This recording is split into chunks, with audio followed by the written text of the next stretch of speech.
தூக்கி குப்பையில போடு. ஓ,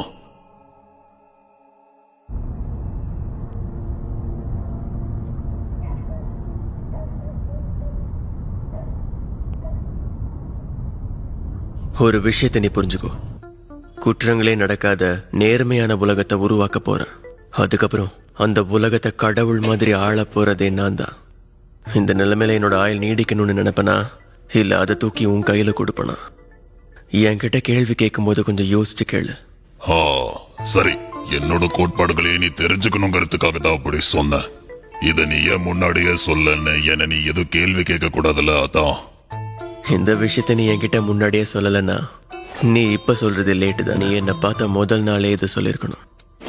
இல்ல நீ டெத் நோட்ல எழுதியிருந்த வழிமுறைகள்லயே இதையும் எழுதி இருந்திருக்கணும். ஆமா, சரியாதான்ப்பா சொல்ற. நான் உயிரை பறிக்கிற ஷினிகாமின்னு தெரிஞ்சும் இவன் என்ன பார்த்து கொஞ்சம் கூட பயப்படல. இவனை பார்த்தா எனக்கே கொஞ்சம் பயமா தான் இருக்கு.